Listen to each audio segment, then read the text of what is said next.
But if we don't become planetary curators and understand that we have to live off the limited amount of natural capital available without trashing our host environment, then we aren't going to survive as a species. So this is a life-changing event.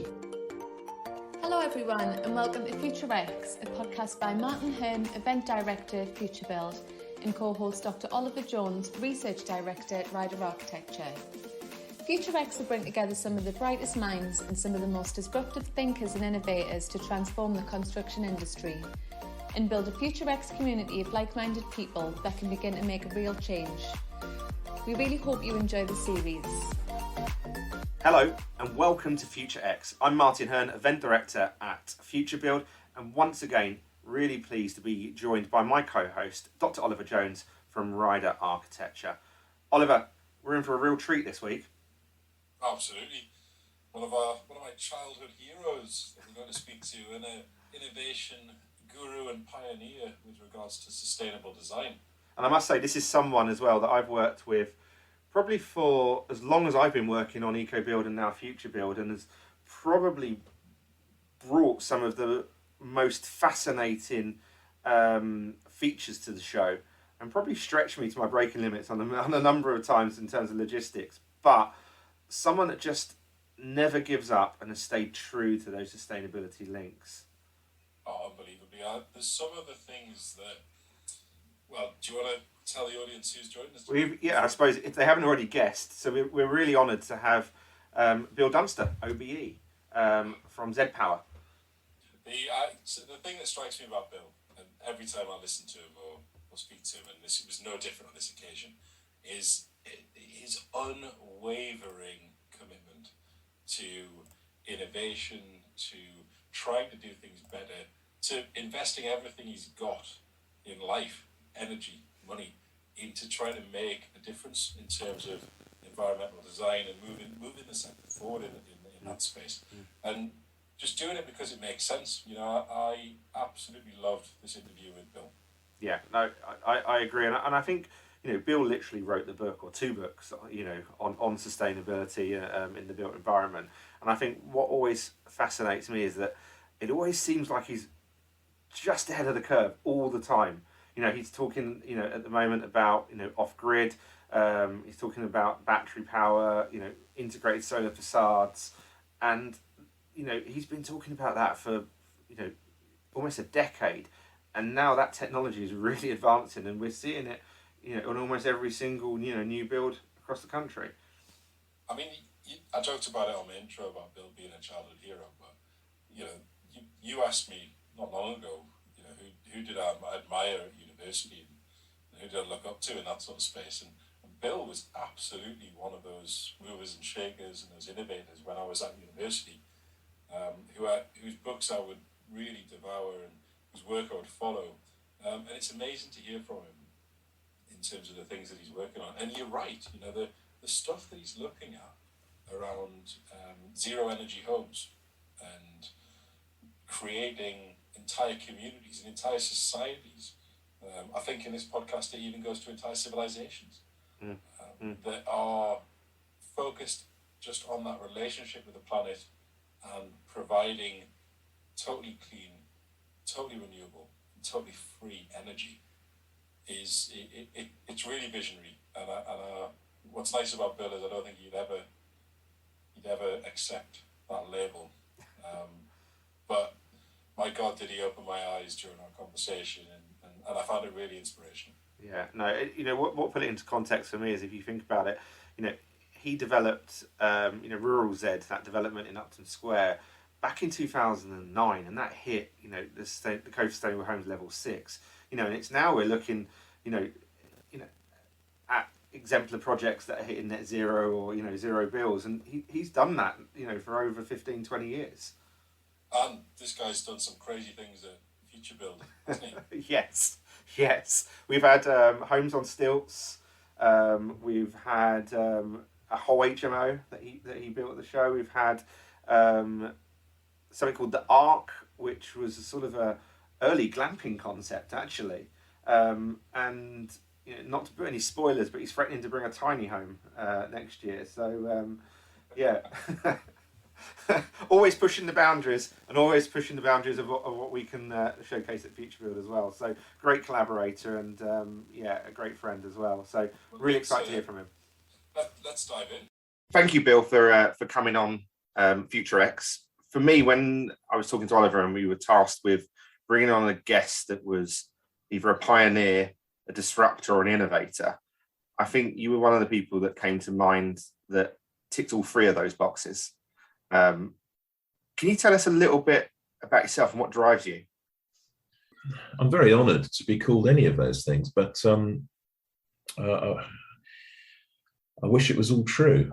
I think probably the most important thing about what we've been trying to do is that we recognised the need for a climate neutral lifestyle about 25, 30 years ago, and we just kept trying to do it. So it's kind of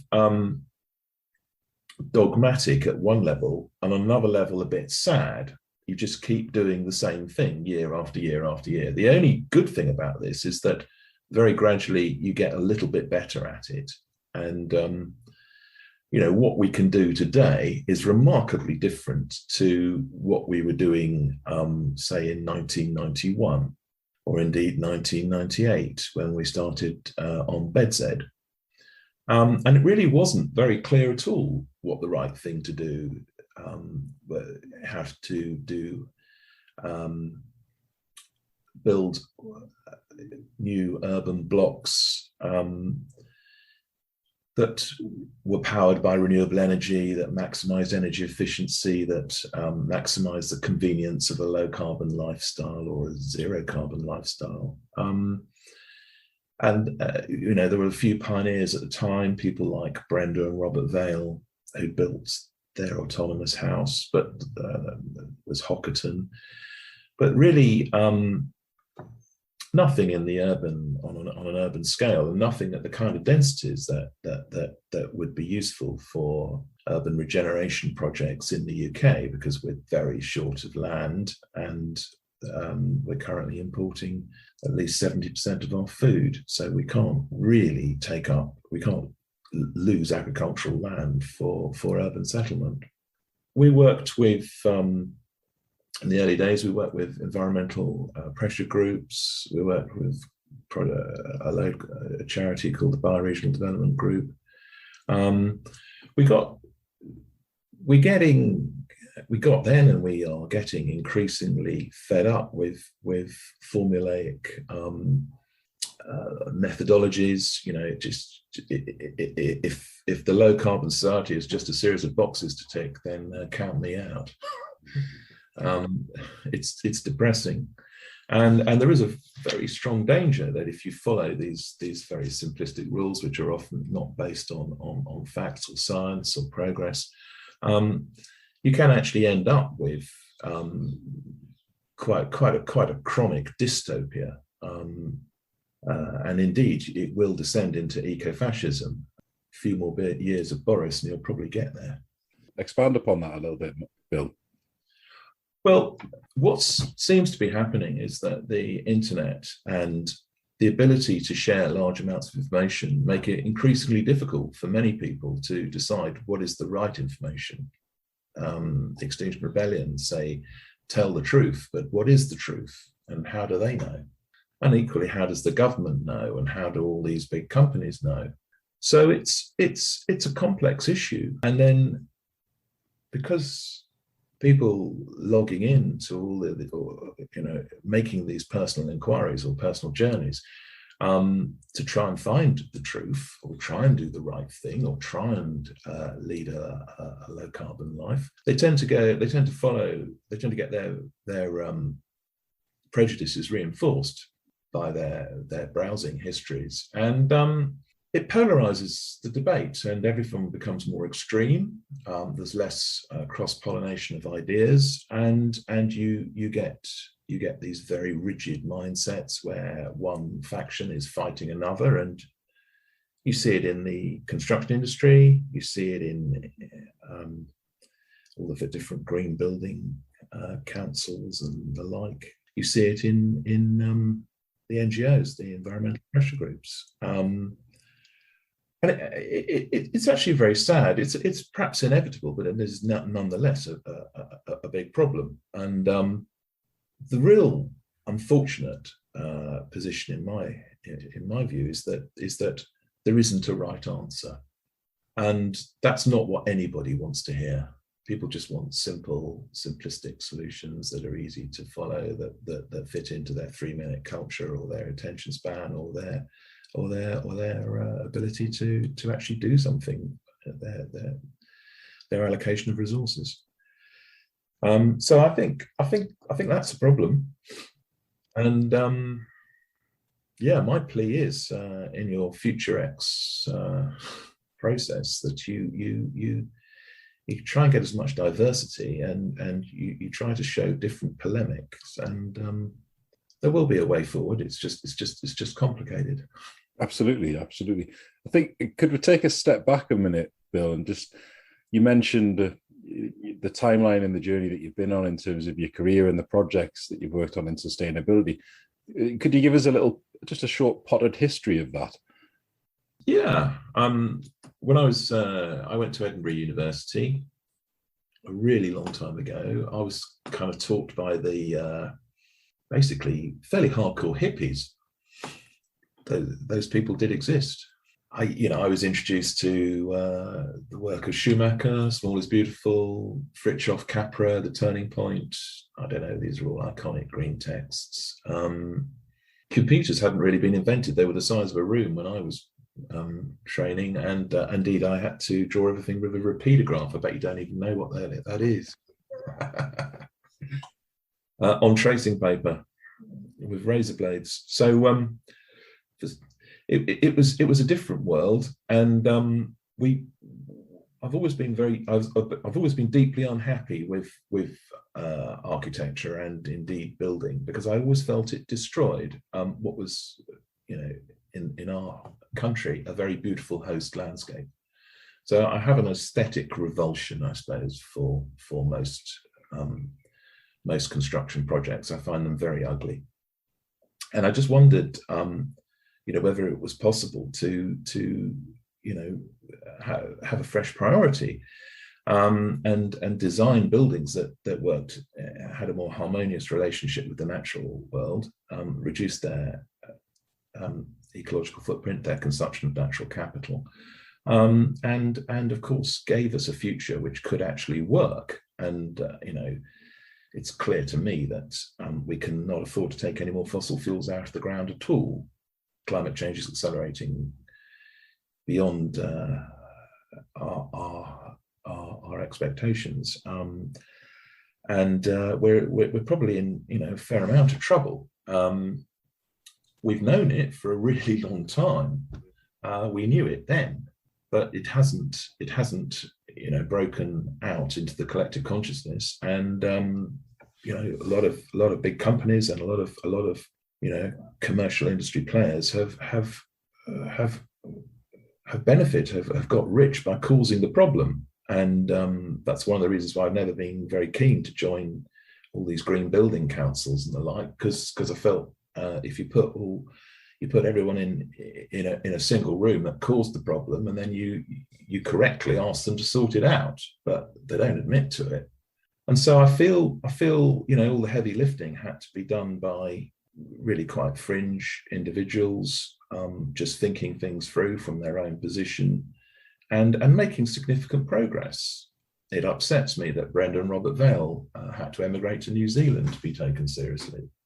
It upsets me that people have to do projects in slate quarries in North Wales and not seem to get through into a more mainstream world. The AECB, Association of Environmentally Conscious Building, all that stuff has been going on for years and years and years. Most of it's, even long before passive houses, was going. So there is a sort of subculture which hasn't really made it into the mainstream. And I suppose that's what we tried to do when we designed a project like BedZED. How do you take a project like Hockerton and scale it up to the same density as Soho and give everyone a garden, get passive solar heating working with thermally massive construction and super insulation and triple glazing and passive heat recovery ventilation, and run everything off biofueled CHP, which was originally planning to run on short rotation coppice grown on an adjacent landfill site, and obviously supported by solar, building integrated photovoltaics. There wasn't much wrong with the agenda that we set ourselves then. Really, what's just happened since then is that the supply chain industry and the technology has achieved economies of scale, mainly, unfortunately, due to other countries taking the lead or showing leadership. And all the things we started to do then are now much easier to deliver, which is great. So I'm optimistic. What about you touched upon a few things there, Bill, that are holding the sector back. What do you feel is holding the sector back at the moment? And are you encouraged or enthused by the amount of young people that are really getting quite passionate about environmental design? Yes, I am encouraged, although I'm not seeing it actually.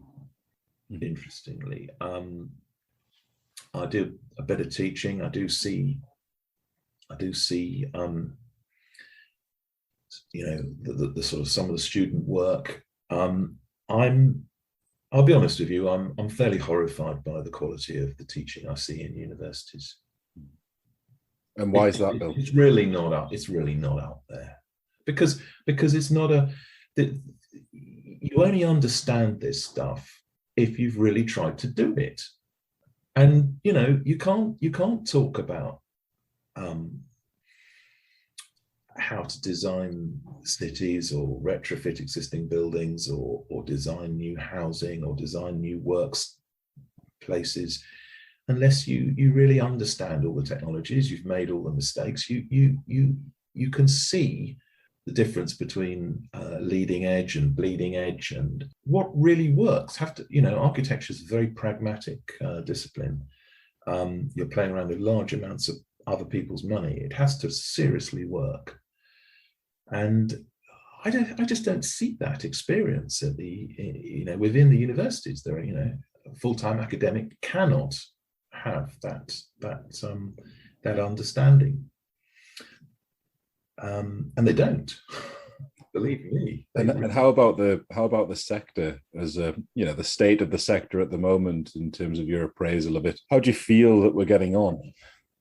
Well, it's like all these things, isn't it? There's some really good progress being made by some people in certain areas, and most of it's just embarrassing, really.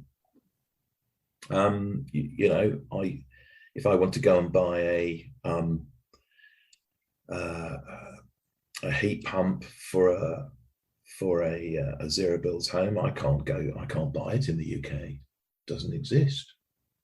I have to go to Denmark or Deutschland or all these places where there's it's a standard product and they've already achieved economies of scale. And we could have been there if we'd adopted Code 6 in 2016. Code for Sustainable Homes was made mandatory. All these things could have happened, but they didn't, did they? These are political decisions people made. I agree, Bill, because you were doing, BedZED was 2002, Code for Sustainable Homes was written in 2006. You had the Zero Carbon Hub established in 2007. It feels like all the building blocks are there in place for a zero carbon built environment. What stopped that? Well, I remember we did the first terrace of Code 6 homes at Upton, on the outskirts of Northampton, on a Prince of Wales approved master plan, and we were surrounded by the usual Poundbury street elevations, And we did an uncompromising sort of code 6 little hamlet of 5 units, and it was just so hard. People saying, you know, we don't like the way these houses look. Some people saying they really like the way the houses looked. It polarized the planning debate. You know, we had kind of hate mail from new urbanists. We had hate mail from modernists. When Eva Drickner formed part of the Sterling Prize assessment jury and walked around BedZED to judge it, she said, I can't go in these homes. The windows mullions are all too thick. You know, so I said, well, why are they so thick? Well, because they're wooden. You know, you can't, if you're a, you know, high-tech contemporary, you know, modernist, and, you know, you can't handle a wooden window, I don't know what to say. So when, you know, I think why did Code 6 get stopped? Because the volume house builders could have rolled it out. It wasn't a big deal, but they could make a lot more money by not bothering. And it wasn't, you know, there wasn't a single house builder that really found a way. They built all these houses at the BRE that showed it was difficult to do. We put all our savings into another house, which showed it was possible. That was the Zero Bills home at the BRE. We couldn't get a single politician to even visit it. It took about 4 years to get an MP to even come and look at it, because it was so off message. They were so embarrassed by the fact they cancelled the whole programme. And the reason why we built that house was to show that it was possible to have a home that gave you no net annual energy bill. So even if you didn't believe in climate change, at least go and buy one, because or build them because you don't want to get an energy bill again in your life. And that I really stand by. So we're at the point now where we feel there's just no further ideas. They haven't got a solution. They haven't got enough. They're not generating enough electricity. They can't build nuclear power stations fast enough, even if you wanted to build them in the first place. You know, there is just no plan for a workable future, and you've got to reduce your electric consumption, but instead we're increasing it. We can't ever meet our current levels of consumption of renewable energy, and I've always said that. You have to reduce your demand, you know, and that's what people like Amory Lovins have been saying for decades as well. You know, it's factor 10. So we are designing homes now which really are, you know, have a fifth of the energy consumption of a building regs building built at the start of my career. And that's real. And when you've reduced your demand for energy to the point that you can on, say, a contemporary zero bills home or whatever kind of housing projects we're doing now, it's very marginal whether you even need the grid. I mean, we are having serious debates on new projects whether to bother connecting to the grid, because it's costing so much money. There's so many rules attached to it, and frankly, the amount of energy being traded is so low. We can generate it all anyway by the intelligence. So that's really topical at the moment. Clearly, Bill, with what's happening in the UK around gas and energy prices, and I'd like to explore that a little bit more. The idea that you're really strongly considering not connecting homes to the grid. On one of our homes at the moment, we're basically overproducing for about 9 months of the year, and it's only a few winter months where you're importing electricity. But the cost of battery storage has come down so much, and the quality of the smart grid inverters is now so good. We're at the point where it's very borderline. You know, it's off grid is now working.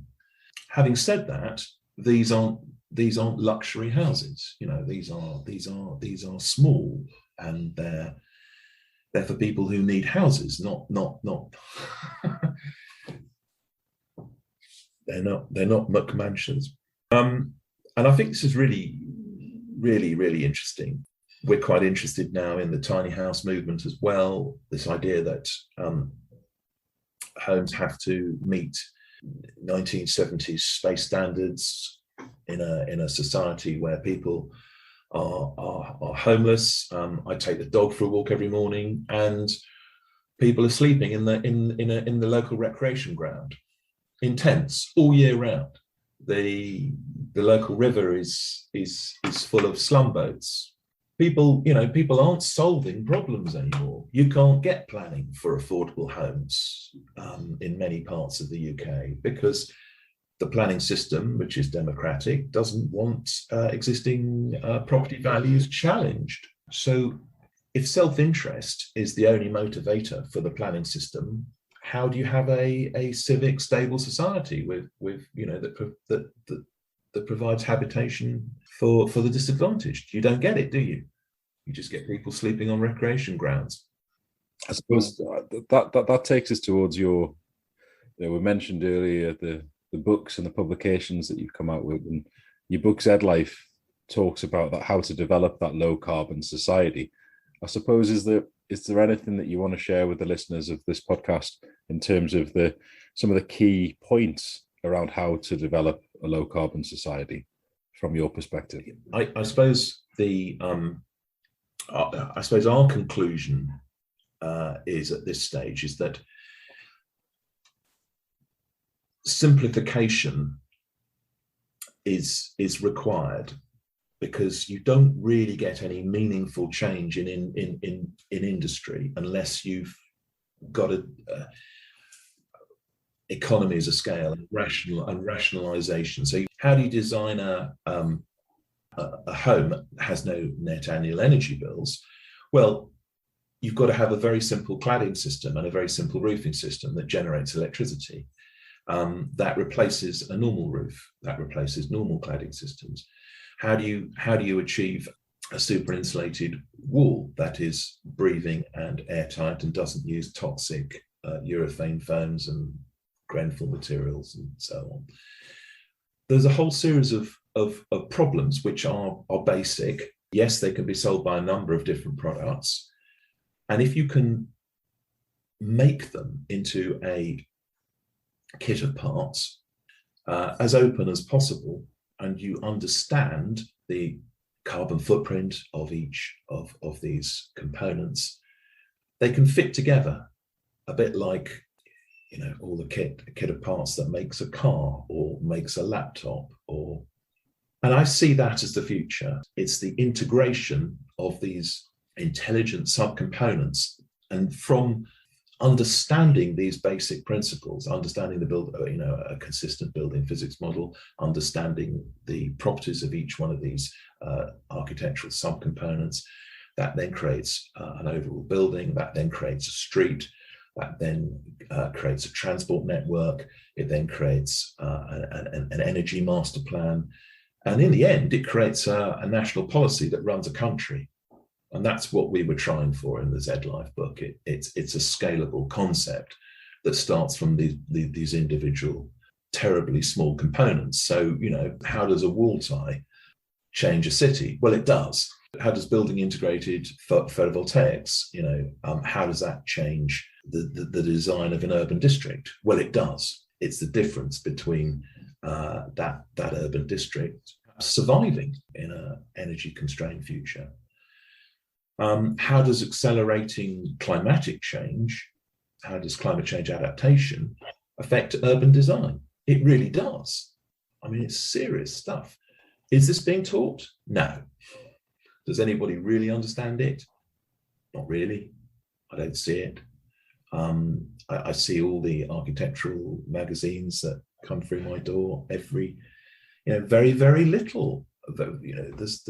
These issues are hardly addressed.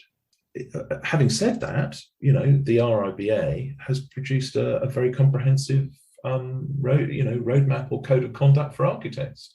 Don't know how many have signed up to it. I don't know, but that's so there's rhetoric and an intent to deliver a low carbon or zero carbon society that works. But I think the real challenge is making it simple enough and understanding the relationships between all the components in such a way that people can just adopt it in the same way that they could assemble an IKEA kitchen. Bill, you've talked loads here about innovation, and in particular those sort of scalable solutions. What are you seeing as the sort of the key components or the technologies that can really start to address this climate emergency and movement to net zero? And also the sort of second part of that is, what do you see is the need to be developed, or the technology that's not out there quite yet? I think the key thing at the moment is the integration of different disciplines. So let's just say, how do you merge transport with architecture? Well, you can solve both problems. So, for example, we're working on an exchangeable LTO, lithium titanium oxide battery, which has 30,000 charge cycles, and most electric batteries for cars and e-bikes and whatever have about somewhere between 500 and 2,000 charge cycles. So it's a battery. So if you could store electricity and you could pick it up and put it in an electric bike, or put it in a motorcycle or a scooter or a small electric car, or plug it into the wall of your house and that charge directly from the wall of your house or the roof of your house, you've got a little measure of energy independence. So one tiny piece of investment in a battery, maybe you're renting it, maybe you buy it, I don't mind, it doesn't matter. What you're able to store your own fuel, and you're able to power your laptop, you're able to power this conversation, you're able to go to work on it in the morning. And I see that as, it's a bit like the mobile phone just completely took over landlines. Nobody has a landline anymore, particularly after COVID. I see this as being, the way things are going. We will just sort ourselves out. It's just down to individuals now. You won't get governments, you won't get big companies coming in and helping. It's just down to all us now. And I suppose this has never really been possible. I haven't been able to carry a kilowatt hour in my hand before. Okay, this is new. I haven't been able to generate a kilowatt hour in a day from a couple of 320 watt BIPV panels, which would form a solar shade over a window. This hasn't been possible. Okay, hasn't been possible to run a house in one day of 4 kilowatt hours. That's only 4 batteries to run my house. Hasn't been possible to get to work and back on 1 kilowatt hour. So that's how I see the future going like that. And if you haven't got one of the sort of, you don't have to totally rely on solar, because your mobile battery storage system can be powered by farm produced biogas. And I'm working with a farmer at the moment to compress the gas from anaerobic digestion, which it's basically hydrogen rich biomethane, and we can turn that into electricity very easily using fuel cells. So I can charge 16 Teslas out of a 2 meter cube of biogas. So I can now see a way of powering villages. I can see a way of powering towns off the agricultural hinterland around them. I can see a way of powering the A3 from the farmland on either side. That's how, this is where we think innovation will come. And I suppose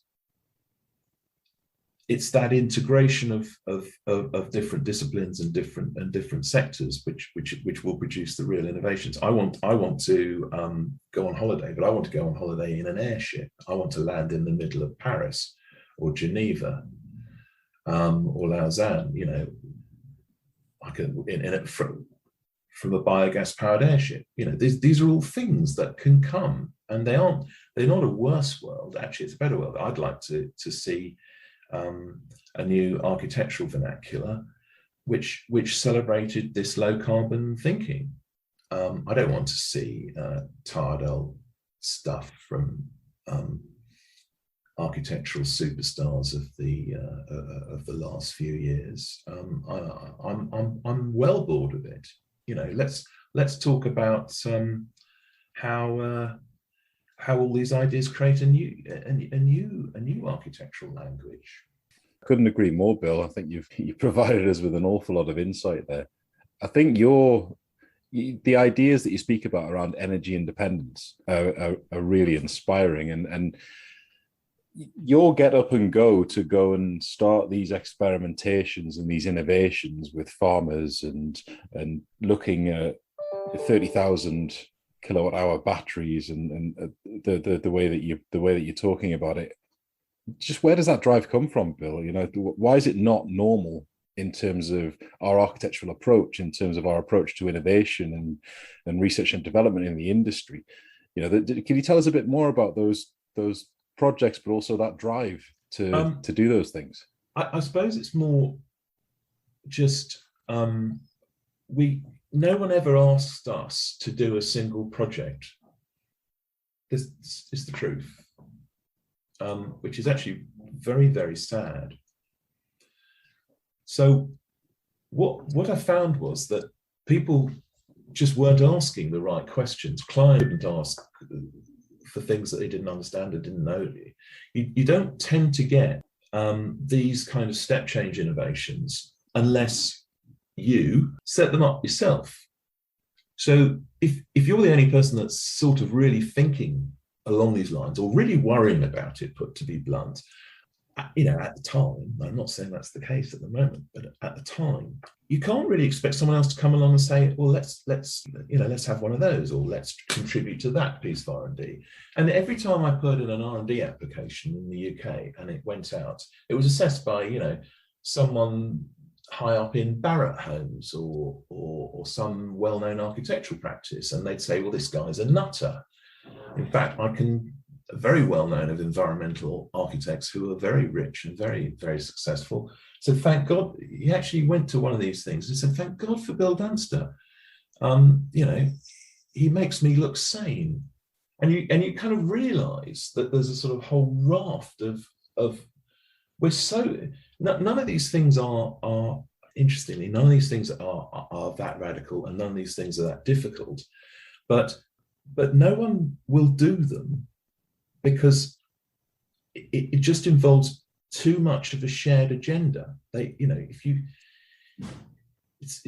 too complex. And I think the benefit from these kinds of discussions are, well, actually, what's been achieved or what could be achieved if we all collaborated and found a way forward? Well, yes, it's entirely possible, but you won't get there by waiting for somebody else to tell you to go and do it.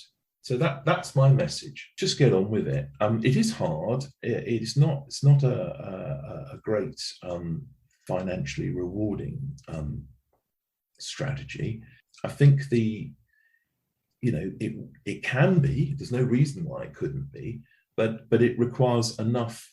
We haven't really found enough people in positions of authority or frankly wealth to really support this. And if return on investment is and minimizing risk is your game, and that's what all these venture capital, that's very much the name of their operation, or the goal, or the aim of their operation, then how would they ever support any of the things we've just been talking about? They couldn't.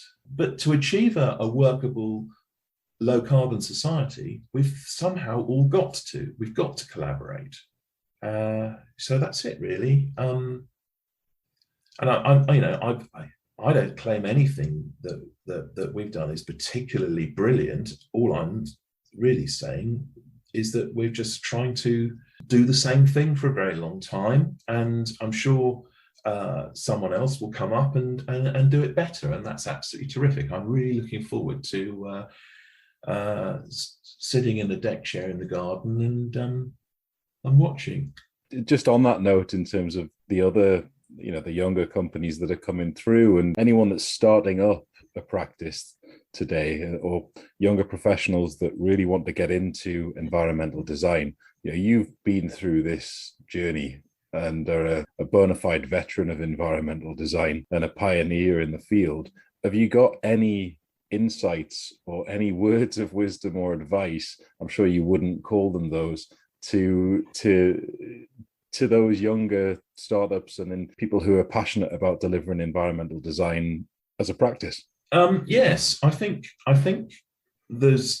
it's terribly important to have real practical experience, and I don't think you can learn that stuff. So my advice, if you're serious, go and build yourself an off-grid tiny house and live in it for at least 2 or 3 seasons. Understand what works, understand what doesn't work, understand how you can do it better, understand all of the ingredients, build it yourself so you understand the difference between a Torx head stainless steel screw and a cheap galvanized one that will rust in 6 months. Understand it. Understand that your choice of paint makes a fantastic contribution to indoor air quality. Understand what happens when the NVHR breaks. Understand how to wire up a solar panel. Understand how to make batteries work. Understand how much energy you use every time you boil a kettle. Understand what it's like to live off an energy budget, and you'll find it's great. It's all possible, and then you're in a position to really advise other people how to roll it out at scale, and that's fine. That's a cracking start. You've mentioned electric and energy independence. A lot of the things you've talked about are along the lines of self-reliance in terms of an approach to the way that we design and build and live our lives. You've talked about your vision of the future. Could you sum that up for us? Our tagline as FutureX is our future is yet to be determined. And what would your vision for the future of the planet and the future of the sector be? Okay, well, there's a methodology we've been working on for some time, which is called a climate neutral methodology. So we try to make all of our projects overall climate neutral over their entire life span. So it uses a sort of life cycle carbon footprint methodology. And we optimize durability, so the projects last as long as possible. We optimize energy efficiency. We optimize renewable energy generation, and we minimize embodied carbon. And with those parameters all optimized, if we can generate a little bit more renewable electricity every year than we actually use to run these projects and maintain them, we can use that, the carbon footprint of the avoided grid electricity from that excess electricity to offset the embodied carbon of the original construction. And we're getting to the point now where one number, it's a bit like Hitchhiker's Guide to the Galaxy, if you remember. Yeah. One number basically summarizes whether you've done a good job or not. You don't have to get involved with BREEAM or DREAM or whatever the checklists tell you. So we've achieved 35, and that's the number of years it took to repay the embodied carbon of the renewable energy surplus generated by a project. So every single human endeavor can be done using the same. So you just want a number on every single human activity, every single project, every single, whether it's a tank, whether it's a book, whether it's, you can do it. So carbon becomes the new currency. And climate neutrality is basically the objective of civilization. And obviously all those other things such as democracy and equity and so on are equally important to be built in. Oliver, an absolutely fascinating conversation there with Bill. I think we could have spoke for hours. Honestly, Bill lights me up every time I hear him speak, and actually interviewing Bill was an absolute pleasure. I agree, we could have gone on and on and on. He touched on so many topics. You know, his discontent with political leadership and direction around net zero standards. You know, his same misgivings around the university system and our education and around environmental design. I think what really stood out for me is when we talked to him and asked him about the current energy crisis, and actually he's already designed a zero bill home and an off-grid home, and is designing an off-grid community which is in the pipeline. So, you know, it's absolutely amazing. And I think, you know, you talk about communities, and there's no better, you know, real example of that than his BedZED project that he did. And I had the privilege of going down and seeing him. He's still got an office there at BedZED, and it's amazing community. Absolutely, you know, it takes in account all those big pressing issues really we have in the built environment at the moment in terms of public or communal space, urban greening. It's even got, you know, considering it was built in 2003, it's got electricity points for EV cars. It's got community centres. You know, all of these things that are now, you know, seen as the future of housing developments. He was doing over, you know, almost 20 years ago. And he's, you know, he told us on the podcast that if you want to be there and you want to get into it, you're not going to learn it at university. You've just got to get in the trenches, and you've got to start doing it. And I think that's what came across wholeheartedly with Bill, is that his just unwavering commitment, his drive and his passion, and he's gone all in, and that's why he's a pioneer. That's why he's an innovator, and why he continues to be a disruptor. So really enjoyed that, and can't wait for the next time we have a chat. And the absolute sort of perfect FutureX guest as well, because, you know, activist at heart, disruptor, you know, and as you said, a true pioneer. So anyway, we've got a whole another series of those innovators, pioneers and disruptors coming up. So if you like today's episode, please like, subscribe and share, and we will see you next week. See you later, guys. Join our community to stay up to date with all things FutureX. Visit futurebuild.co.uk to sign up. Please also like them and share them to help grow our community. You can subscribe to the podcasts within your favourite podcast platform. Thanks so much for listening, and we hope you'll be back again soon.